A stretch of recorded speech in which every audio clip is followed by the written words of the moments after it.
Hi everybody, it's Dr. Magnifico. It is Friday. It is restful Friday for me. I always have to take Friday off and kind of recollect and rest, and that's with having Monday off because it was a holiday. I made a post yesterday about how busy the last couple of days have been, and we sort of thought that maybe it was an omen when we got a phone call at like 9 o'clock at night to do a C-section on a dog who was at the shelter. The good news is that dog got a C-section, and hopefully that dog is doing well. But on the first day of the first couple minutes of the first day of this year, we've already been asked to do a lot. The last couple of days we've been inundated, just inundated.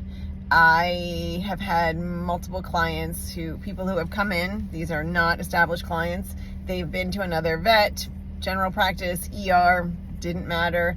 Their pet had a pretty concerning condition, and the estimates all started at $3,000, and these people barely had enough to do the exam fee.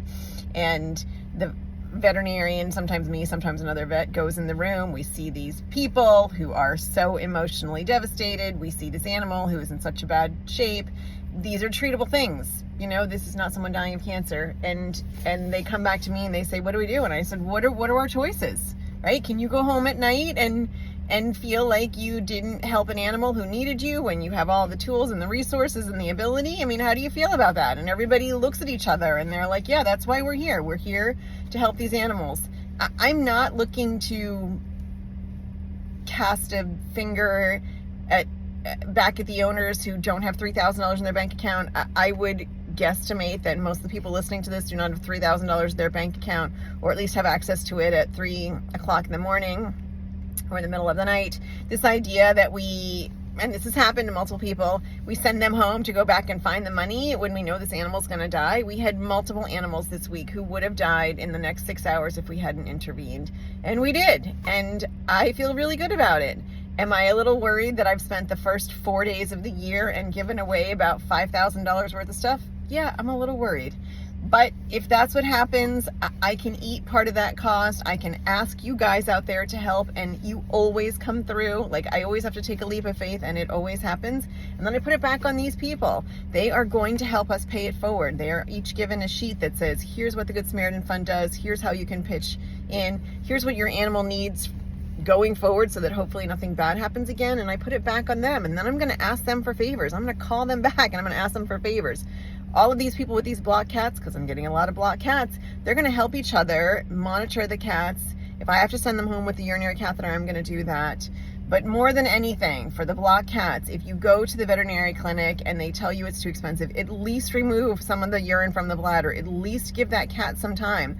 I know there are some possibilities that the bladder might rupture, but these cats are dying anyway. At least give them a chance to get some more time to get to someone like us. I unblocked a cat last night in all of 15 minutes. The idea that we charge $3,000 for 15-minute unblocking is a little unfair. And if that means that I have to send them home with a urinary catheter in place, then that's fine. At least that cat is alive. And it's really time for all of us to take a good long look in the mirror and remind ourselves why we're here, what we can do, the power of helping people, and sitting in a room watching someone cry because they're so desperate and saying, I will give you my pet if you will just take care of them. It brings me to tears. And then sending that pet home a couple days later when they're fine and they're 3 years old and they have 15 more years ahead of them. That's why I came here.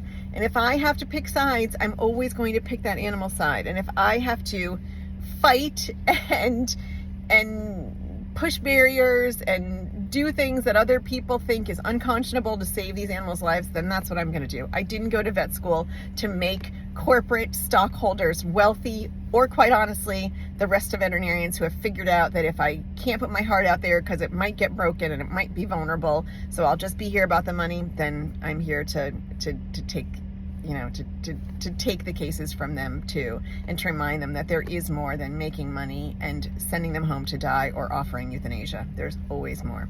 So here's to a new year. Here's to starting it out with a bang, and here's to hoping that all of those animals will find a way to someone who helps them and someone who will care about them. And it is really just about that. All right. Happy New Year.